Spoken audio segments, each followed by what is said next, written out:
नमस्कार बच्चों, मैं डॉक्टर ललिता शर्मा, सह आचार्य सम्राट पृथ्वीराज चौहान राजकीय महाविद्यालय अजमेर, आज की इस कक्षा में आपका स्वागत करती हूँ। बच्चों, जैसा कि आपको पता है, अपने एमए फाइनल द्वितीय प्रश्न पत्र आधुनिक काव्य के अंतर्गत साकेत का नवम सर्ग पाठ्यक्रम में निर्धारित है। साकेत के बारे में हम पहले चर्चा कर चुके हैं। साकेत का कथासार भी हम देख चुके हैं। आज से हम साकेत का जो व्याख्या का भाग है उसे हम प्रारंभ करेंगे।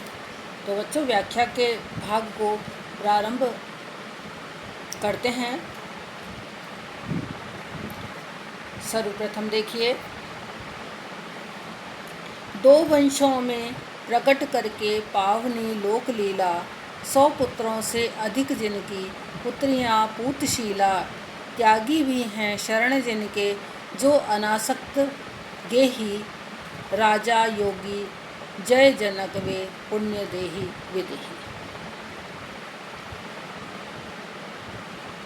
मैथिली शरण गुप्त यहाँ पर साकेत के नवम सर्ग में उर्मिला का जो विरह वर्णन है उसके बारे में रचना करते हैं। उर्मिला के विरह के बारे में बताते हैं। उर्मिला के बारे में बताने से पूर्व वे यह आवश्यक मानते हैं कि उर्मिला के सीता, उर्मिला, इनके पिता जो राजा जनक हैं, जिन्होंने की ऐसी पुत्रियों को जन्म दिया, उनकी स्तुति करना आवश्यक है। इसीलिए वे सबसे पहले महाराज जनक की स्तुति करते हुए कहते हैं कि जिनकी पुत्रियां 100 पुत्रों से भी अधिक पवित्र चरित्र वाली हैं। यानी कहा जाता है कि पुत्र होने पर ही किसी कुल का उद्धार होता है, लेकिन यहाँ पर यह बताया गया है कि उनकी तो पुत्रियां 100 पुत्रों से भी अधिक महान हैं, वो उनसे भी अधिक पवित्र चरित्र वाली हैं, जिन्होंने की 2 वंशों में, यानी एक तो पिता का वंश और दूसरा पति का वंश, दोनों में जो पवित्र लोक लीला है, जो इस संसार की लीला है, उसे करके दिखाया। अर्थात पुत्रियां जो होती हैं, पुत्र तो अपना जो वंश होता है उसी को पवित्र करता है, उसी को महान बनाता है, लेकिन पुत्रियां 2 वंशों को महान बनाने का कार्य करती हैं। यदि पुत्रियां कोई अच्छा कार्य करती हैं तो एक और जहां पति का कुल महान होता है, वहीं पर यह भी कहा जाता है कि यह जो घर की बहू है, यह किस कुल से है, यह किस परिवार से है, इसके माता पिता कौन हैं, और इस तरह से उसके पिता का नाम भी उजागर होता है, उसके पिता भी महान बनते हैं, और इस तरह वह दोनों कुलों का उद्धार करती है। यहाँ पर उर्मिला ने जो किया है, अर्थात राम और सीता के साथ अपने पति लक्ष्मण को भेजने का, यानी अपने भाई की सेवा में अपने पति को भेजने का जो पुण्य कार्य उर्मिला ने किया है, वह वास्तव में महान कार्य है, और उनके इस कार्य से दोनों जो कुल हैं उनकी कीर्ति बढ़ी है। अब यहाँ पर राजा जनक की स्तुति करते हुए वे कहते हैं कि त्यागी भी हैं शरण जिनके जो अनासक्त गेही, राजा योगी जय जनक वे पुण्य देही विदेही। जिनकी शरण में बड़े बड़े त्यागी और तपस्वी भी आते हैं, और राजा जनक जो कि गृहस्थ हैं, लेकिन गृहस्थ होकर के भी जो अनासक्ति का जीवन जीते हैं, सारी आसक्तियों से जो दूर रहते हैं, अनासक्त गेही अर्थात जिन्होंने अनासक्ति को ग्रहण किया है, ऐसे जो राजा जनक हैं वे पुण्य देही विदेही, अर्थात वो पुण्य आत्मा है, और राजा जो जनक हैं उनकी जय हो, जय हो। और इस तरह से कवि राजा जनक की जय जयकार करता है कि वो जो राजर्षि हैं, जो राजर्षि जनक हैं, वो पुण्य आत्मा है। ऐसे विदेह राजा जनक की जय हो।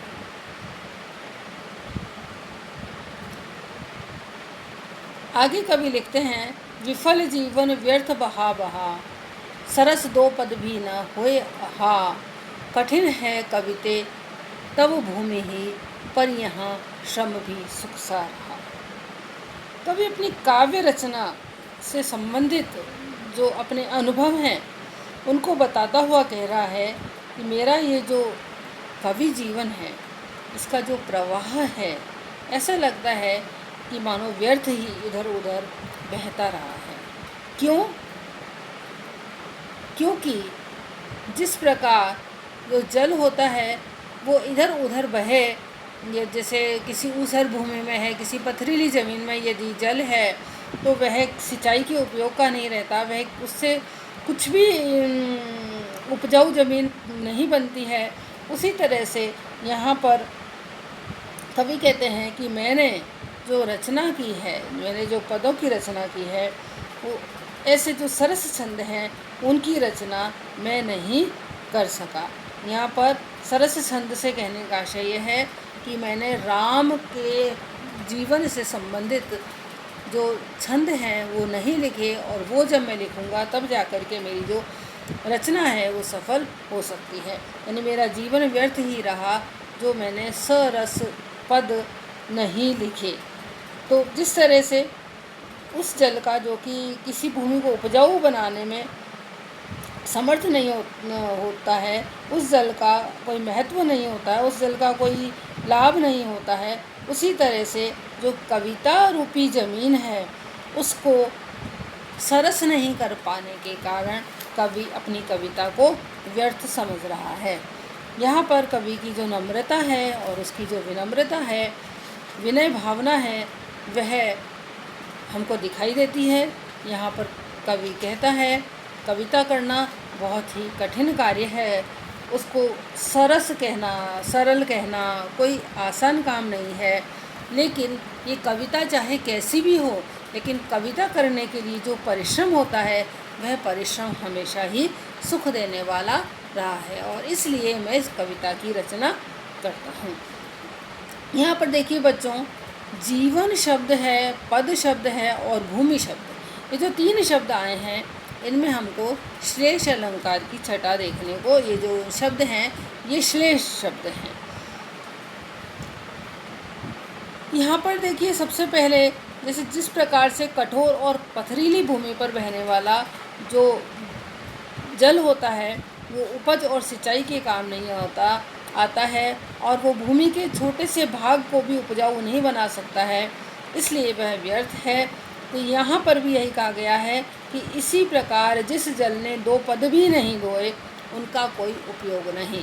दो पद भी नहीं धोए, जिस जल ने दो पद भी नहीं धोए, अर्थात यहाँ पर राम के लिए जो काव्य रचना नहीं की। इस भावना में कवि जो अपनी जो भावना है वो इस तरह से व्यक्त कर रहा है कि अपने जीवन रूपी जल से राम के जो पवित्र चरण हैं उनको धोने का सौभाग्य मैं अपनी कविता के माध्यम से प्राप्त नहीं कर सका। और इस तरह से जीवन में और जल में जो समानता की कल्पना की गई है वह बहुत ही उचित है। आगे कवि लिखते हैं, करुणे क्यों रोती है उत्तर में और अधिक तू रोई, मेरी विभूति है जो उसको भवभूति क्यों कहे कोई। यहाँ पर कवि करुणा को संबोधित करता हुआ कहता है कि हे करुणे, तुम इतना क्यों रोती हो, इतना क्यों रो रही हो, क्योंकि तुम तो उत्तर में और अधिक तू रोई। करुणे क्यों रोती है उत्तर में और अधिक तू रोई, मेरी विभूति है जो उसको भवभूति क्यों कहे कोई। जब कवि करुणा से प्रश्न करता है कि करुणे तुम क्यों रोती हो, तुम तो पहले ही बहुत ज़्यादा रो चुकी हो। कहाँ पर बहुत ज़्यादा रो चुकी हो? भवभूति की जो उत्तर रामायण है, यहाँ पर उत्तर शब्द से अर्थ है भवभूति की जो उत्तर रामायण है उसमें तुम पहले ही बहुत रो चुकी हो, तो अब तुम और अधिक क्यों रो रही हो। जब उसने यह सुना उत्तर में वह और अधिक तू रोई, यानी जब उत्तरकांड में तू उत्तर रामचरितमानस में जब तू इतना ज़्यादा रो ली है तो अब तू क्यों रो रही है। तो यहाँ पर करुणा कहती है मेरी विभूति है जो उसको भवभूति क्यों कहे कोई। यहाँ पर करुणा कहती है इस प्रश्न का उत्तर देते हुए कि तुम और अधिक क्यों रो कि तुम अब और क्यों रो रही हो जब तुम उत्तर रामचरितमानस में इतना रो चुकी हो।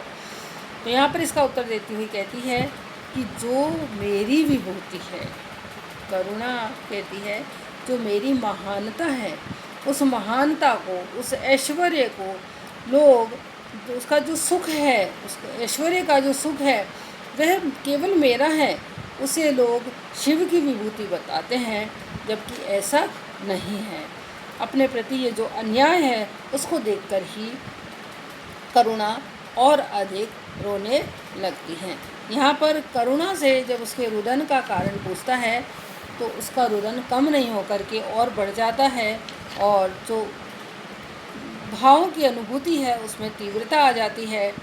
करुण रस से कवि का जो प्रश्न है वो यह है कि उत्तर रामचरित में करुणा तुम इतना रो चुकी हो तो अब क्यों रो रही हो।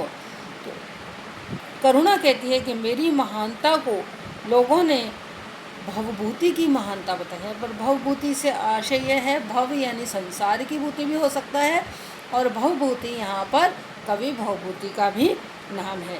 तो यहाँ पर यही है कि मेरा जो ऐश्वर्य है उसे भवभूति का ऐश्वर्य कह करके लोग मुझे कम करके क्यों आंकते हैं। यानी मेरी जो चरम स्थिति है वह उत्तर रामचरितमानस तक ही नहीं है। यानी करुणा जो है वो कहती है कि उत्तर रामचरितमानस में माना है कि करुण रस बहुत, अपने करुण रस का बहुत परिपाक हुआ है, लेकिन वह एक सीमा नहीं है। अर्थात यह नहीं है कि करुण रस संबंधी जो काव्य है वो भवभूति से आगे और भवभूति के जो उत्तर रामचरितमानस है, उत्तर रामचरित है, उससे आगे बढ़ ही नहीं सकता है। तो उससे आगे भी करुणा है। करुणा कहती है कि मेरी कोई सीमा नहीं है, मेरी महानता की कोई सीमा नहीं है। यहाँ पर भी करुणा में, उत्तर में और भवभूति में श्लेष शब्द हैं जिनका कि शाब्दिक व्यंजना शक्ति से अर्थ निकलता है। यहाँ पर भवभूति ने करुण रस को एकमात्र सर्वश्रेष्ठ मानते हुए उसकी महत्ता और व्याप्ति का उद्घोष किया है। जैसा कि आपको पता है कि कहा गया है एको रसे करुण एव निमित्त वेदा भिन्न पृथक पृथगिवे श्रयते विवर्ताम। तुलसीदास जी भी करुण रस का वर्णन करते हुए कहते हैं मुख सुख ही लोचन स्रवही शोक न हृदय समाय मनहु करुण रस कट कई उतरी अवध बजाए। तो यहाँ पर करुण रस को संबोधित करते हुए और करुण रस से भी एक तरह से हमारा परिचय कराते हुए कवि यहाँ पर इन पदों की रचना करते हैं। आगे देखिए, अवध को अपनाकर त्याग से वन तपोवन सा प्रभु ने किया, भरत ने उनके अनुराग से भवन में वन का व्रत ले लिया। यहाँ पर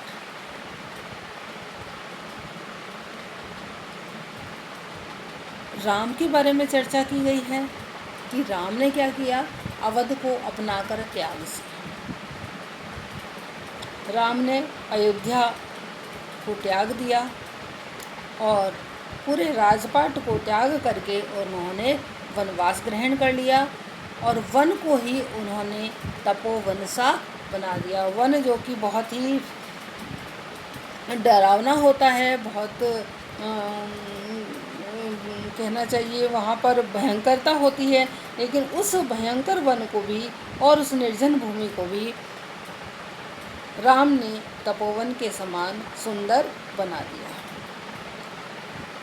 और दूसरी तरफ भरत जो कि उनके छोटे भाई हैं और जिनके लिए कैकई ने राजतिलक मांगा था, भरत भी राम के प्रति जो अपना भ्रातृ प्रेम है उसके कारण उन्होंने भवन में वन का व्रत ले लिया। राम ने तो उस भयंकर वन को तपोवन बना दिया और भरत ने इस महल में राम की तरह ही वनवास का व्रत ले लिया और वो तपस्वियों की तरह रहने लगे।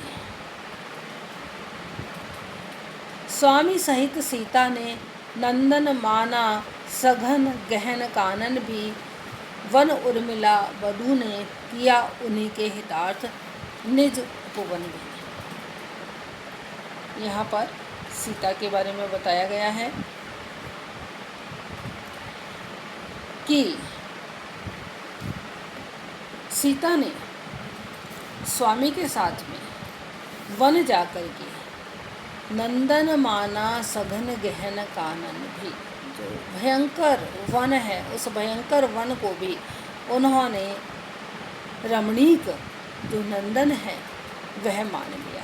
उन्होंने उस भयंकर वन में रहना भी स्वीकार किया और रहना स्वीकार किसी मजबूरीवश नहीं किया बल्कि सहर्ष स्वीकार किया और इसलिए उनको वह भयंकर वन भी नंदन कानन लगने लगा। वहीं दूसरी ओर पहले राम और भरत के बारे में बताया गया है, तो यहाँ पर सीता और उर्मिला के बारे में बताया गया है। आगे कवि उर्मिला के बारे में बताते हुए कहते हैं, वन उर्मिला वधू ने किया उन्हीं के हितार्थ निज उपवन भी। जो उर्मिला है उसने क्या किया कि उन्हीं के हितार्थ, यानी राम और सीता जब वन में गए हैं तो उन्हीं के हित के लिए अपने पति लक्ष्मण को भेज करके और उन्होंने अपना जो उपवन है, अपना महल का जो बगीचा है, उस महल के बगीचे को ही भयंकर वन के समान मान लिया। क्योंकि देखिए बच्चों, यहाँ पर बहुत बड़ी बातें कही गई है, क्योंकि सीता राम के साथ थी, इसलिए राम सीता को वह भयंकर वन भी नंदन कानन लगने लगा। उस भयंकर वन में भी उनको एक सुख का आभास हो रहा था। लेकिन यहाँ पर उर्मिला क्योंकि अपने पति से दूर थी और पति से दूर किसी मजबूरीवश नहीं थी, किसी विवशता के कारण नहीं थी, बल्कि उन्होंने अपने पति को राम और सीता की सेवा में स्वयं भेजा और फिर अपना जो उनका जो बगीचा है, उनका जो उपवन है, वह उपवन उनके लिए वन के समान हो गया, भयंकर वन के समान हो गया। जो रमणीक है वह भयंकर हो गया और वन जो कि भयंकर है वह रमणीक हो गया। इसका प्रमुख कारण यही है कि सीता अपने पति राम के साथ हैं, इसलिए भयंकर वन भी उन्हें रमणीक लगता है और उर्मिला क्योंकि लक्ष्मण के साथ नहीं है, इसलिए वह रमणीक उपवन भी, वह बगीचा भी जो कि महल में उपवन बना हुआ है, वह उपवन भी उन्हें भयंकर वन के समान लगता है। तो यहाँ पर दोनों के बारे में बताया गया। हालांकि अयोध्या का राजमहलों के सुख का त्याग सीता ने भी किया, उर्मिला ने भी किया, लेकिन क्योंकि सीता को अपने पति का सानिध्य था, इसलिए उनका जो त्याग है उससे कहीं ज़्यादा त्याग यहाँ पर उर्मिला का माना गया है कवि मैथिली शरण गुप्त के अनुसार, क्योंकि वे अपने पति के साथ भी नहीं है। तो चाहे उन्होंने राजप्रासाद का त्याग नहीं किया, महलों का त्याग नहीं किया, लेकिन उस महल में भी उन्हें जो आभास हो रहा है, उस महल में भी वो जिस तरह से रह रही हैं, तो उनका जो दुख है, उनका जो विरह है, उनका जो त्याग है, वो एक तरह से और भी महान बन जाता है। अपने अतुलित कुल में प्रकट हुआ था कलंक जो काला, वह उस कुल वाला ने अश्रु सलिल से समस्त धो डाला। रघुकुल में अपना जो अतुलित कुल है, अपना जो महान कुल है, अपना जो उच्च कुल है, अतुलित कहते हैं जो कि अतुलनीय है, जिसकी की तुलना नहीं की जा सकती है, ऐसा जो महान कुल है, उस महान कुल में कैकेयी ने जो कार्य किया, जिसके कारण कि राम को वनवास दिया गया और भरत को राज्य तिलक के लिए जब कैकेयी ने कहा, तो यहाँ पर कैकेयी का ये जो कृत्य है वो उसके कुल की मर्यादा के, कुल की महानता के विरुद्ध था और कुल में इस तरह से कैकेयी का होना एक कुल के लिए कलंक था। लेकिन उसी कुल में उर्मिला ने, उस कुलबाला यानी कुलबाला उर्मिला जो है उन्होंने अपने अश्रु सलिल से समस्त धो डाला। उसी कुल में उर्मिला अपने पति लक्ष्मण को राम और सीता की सेवा में भेजकर और स्वयं जो विरह के कारण व्याकुल रहती हैं, विरह के कारण उनके नेत्रों से अविरल अश्रुधारा बहती रहती है, उस अश्रुधारा में मानो उस कुल में कलंक के रूप कैकई के कृत्य के द्वारा जो कलंक लगा था, उस कुल में उस कलंक को ऐसा लगता है कि मानो उर्मिला ने धो डाला हो। भूल अवधि सुध प्रिय से कहती जगती हुई कभी आओ, किंतु कभी सोती तो उठती वह चौंक बोल कर जाओ। यहाँ पर उर्मिला की जो दशा है, पति लक्ष्मण वन में गए हुए हैं और उस समय विरहिणी उर्मिला की जो दशा है वह उस दशा का चित्रण करते हुए कवि मैथिली शरण गुप्त कहते हैं कि उर्मिला जब सोती है तो भूल अवधि सुध प्रिय से कहती जगती हुई कभी आओ। जब वे सो जाती है तो कभी कभी निद्रा के कारण वह अवधि सुध भूल जाती है। अवधि सुध यानी कि राम और सीता के साथ में लक्ष्मण भी 14 वर्ष के लिए गए हुए हैं। इस अवधि को, इस समय की अवधि को भूल करके वह सुप्त अवस्था में प्रिय को पुकारती है और कभी कहने लगती है कि आओ, अर्थात मिलन की जो तीव्र लालसा है, अभिलाषा है, इच्छा है, उसके कारण वह सुप्त अवस्था में बोल उठती है लक्ष्मण से कि आओ, किंतु कभी सोती तो उठती वह चौंक बोल कर जाओ। लेकिन जैसे ही वो जागती है तो वह चौंक जाती है और उसे अवधि का ध्यान आ जाता है कि लक्ष्मण तो 14 वर्ष के लिए गए हुए हैं, और फिर वह एक कर्तव्यपरायण